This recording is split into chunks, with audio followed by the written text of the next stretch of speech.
మనం నైట్ పడుకునేటప్పుడు ఒక గ్లాస్ పాలు తాగితే చాలా మంచిది, నిద్ర కూడా బాగా పడుతుంది అంటూ ఉంటారు. ఇప్పుడు రకరకాల కల్తీమయం అయిపోయింది. ఈవెన్ ఆ పాలను ఉత్పత్తి చేసేందుకు కూడా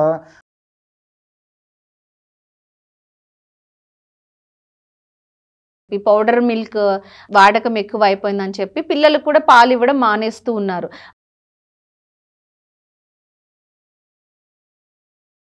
దంతాలు వచ్చాయంటే ప్రకృతి గుర్తు చేస్తుందమ్మా, భగవంతుడు గుర్తు చేస్తున్నాడు, ఈ వయసు నుంచి ఆహారం పెట్టండి అని చెప్పేసి.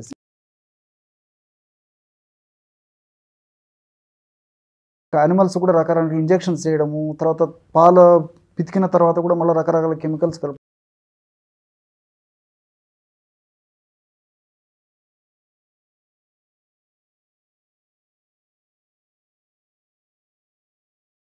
సార్, మనము కాల్షియం రిచ్ ఫుడ్స్గా చెప్పుకునే వాటిల్లో ముందస్తులో ఉండేది మనకి పాలు. One of the rich calcium foods అంటే పాలు చెప్పుకుంటూ ఉంటాం కదా. అయితే ఇంతకుముందు ఏంటి అని అంటే మనం నైట్ పడుకునేటప్పుడు ఒక గ్లాస్ పాలు తాగితే చాలా మంచిది, నిద్ర కూడా బాగా పడుతుంది అంటూ ఉంటారు.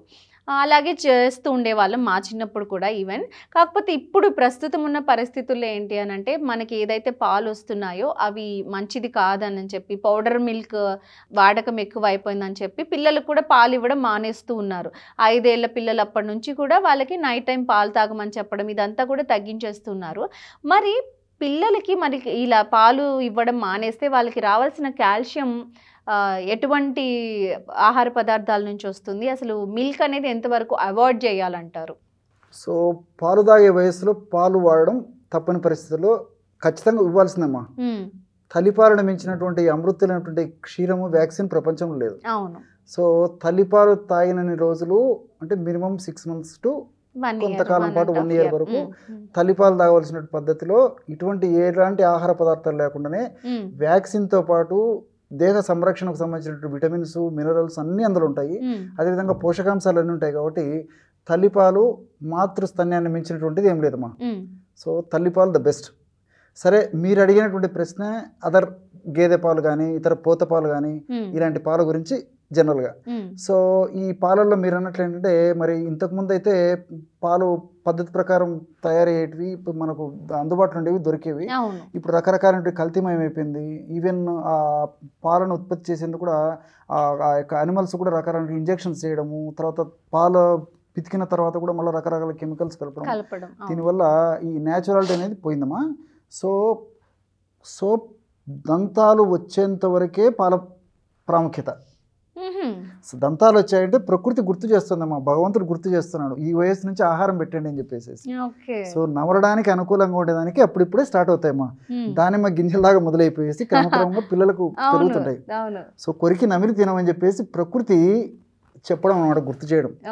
అంతేగాని 4 సంవత్సరాలకు 5 సంవత్సరాలకు 3 సార్లు 4 సార్లు పాలను మించినటువంటి పోషకాహారం లేదు, అమృతులైనటువంటి పాలే ఇవే సంపూర్ణమైనటువంటి ఆహారం వేయడానికి లేదమ్మా. సో తల్లిపాల వరకు పరిమితం. ఎంత పుష్కలంగా తల్లిపాలు ఇవ్వగలిగితే అంత ఆరోగ్యం బాగుపడుతుందమ్మా. ఈవెన్ ఈ మధ్యకాలంలో ఈ గట్ బ్యాక్టీరియా గురించి విపరీతంగా ప్రచారం జరుగుతుంది, వాస్తవాలు కూడా వెలుగులోకి వస్తున్నాయి.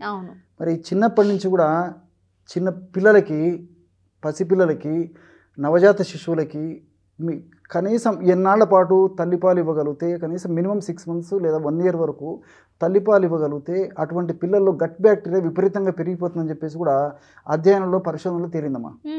ఎప్పుడైతే మన దేహానికి ఉపయోగపడేటువంటి గట్ బ్యాక్టీరియా పెద్ద ప్రేగుల్లో బాగా డెవలప్ అవుతుందో అప్పుడు మరి షుగర్ వ్యాధులు రాకుండా కంట్రోల్ చేస్తాయి. ముఖ్యంగా చిన్న వయసులో షుగర్ వ్యాధులు రావు.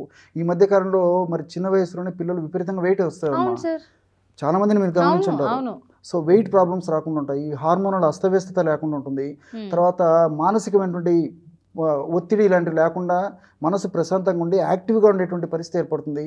అదేవిధంగా ఈ యొక్క కీళ్ళ నొప్పులు కానీ, అలర్జీ తత్వాలు కానీ ఇవన్నీ రాకుండా కూడా ఉంటాయి. కాబట్టి మరి గట్ బ్యాక్టీరియా పెరిగేందుకు ప్రప్రదమైనటువంటి పిల్లలకు ఇవ్వదైనటువంటి పోషకాంశమైనటువంటి ఆహారం ఏదంటే మాతృక్షీరం అమ్మ. అందుకే ఇంత నేను నొక్కి ఒక్కడించడం జరుగుతుంది. సో కాబట్టి అంతవరకు ఓకే. కానీ పాల విషయం వస్తే ఖచ్చితంగా ఈ పాలు వాడాలని కూడా లేదమ్మా.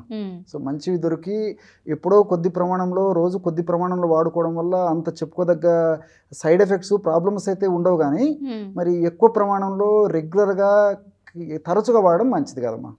సో దీనికి ప్రత్యామ్నాయం చాలా చాలా ఉన్నాయి. ఫర్ ఎగ్జాంపుల్ నువ్వులు. నువ్వుల్లో కాల్షియం పుష్కలంగా ఉందమ్మా. పాల కంటే కూడా మీరు ఆశ్చర్యపోతారు, పాల కంటే 12 రెట్లు ఎక్కువ నువ్వుల్లో కాల్షియం ఉంటుంది. ఓకే. సో 100 గ్రాములు ఈ యొక్క నువ్వులను తీసుకుంటే 100 గ్రాముల నువ్వుల్లో 1250 మిల్లీగ్రాములు కాల్షియం ఉంటుంది. అదే ఈ పాలల్లో వచ్చేసరికి 125 మిల్లీగ్రామ్స్ కాల్షియం ఉంటుంది. ఓకే. సో చాలా తేడా వస్తుందమ్మా. అవునవును. సో 12 రెట్లు కాల్షియం ఎక్కువ ఉంటుంది నువ్వుల్లో. దీంతో పాటు ఫాస్ఫరస్ కూడా ఇంచుమించు దాదాపు 6 వరకు కూడా ఈ పాల కంటే కూడా ఈ ఫాస్ఫరస్ నువ్వులు ఎక్కువ ఉంటుంది. మరి అలాంటప్పుడు నువ్వులు వాడుకోవడం మంచిది కదమ్మా. ఓకే.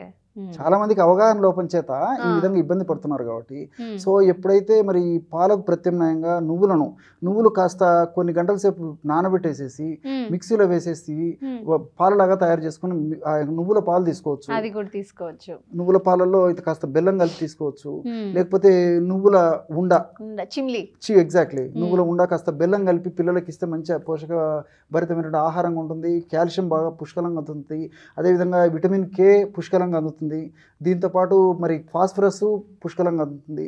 సో ఇవన్నీ పుష్కలంగా అందడం వల్ల మరి పిల్లలకి ఎముకలకు సంబంధించిన ఇబ్బందులు రాకుండా ఉంటాయి. ఎముకలు పెలుసుబారిపోవడం కానీ, ఎముకలు విరిగిపోవడం కానీ, ఎముకలకు సంబంధించినటువంటి నొప్పులు రావడం కానీ ఇలాంటి సమస్యలు రాకుండా ఉంటాయి. అదేవిధంగా మరి కీళ్ళకు సంబంధించినటువంటి సమస్యలు రాకుండా ఉంటాయి.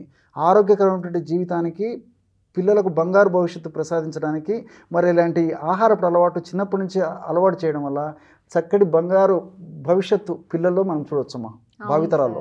సో ఇది తెలియకపోవడం చేత అది జరుగుతుంది, కానీ ఏదో ఒక పద్ధతిలో మరి ఈ యొక్క నువ్వులని పాలకు ప్రత్యామ్నాయంగా వాడుకోవడం వల్ల చాలా చక్కటి తృప్తికరమైన ఫలితాలు కలుగుతాయి. Okay sir. సో మరి పాలు ద్వారా మాత్రమే కాల్షియం వస్తుంది అనేది ఒక అపోహ అని చెప్పుకోవాలి మరి. ఓకే. సో దాని మనకి ఆల్టర్నేటివ్ నువ్వులు ఎంచక్క తీసుకోవచ్చు అని చెప్పారు, చాలా చక్కగా వివరించారు సార్. నమస్తే.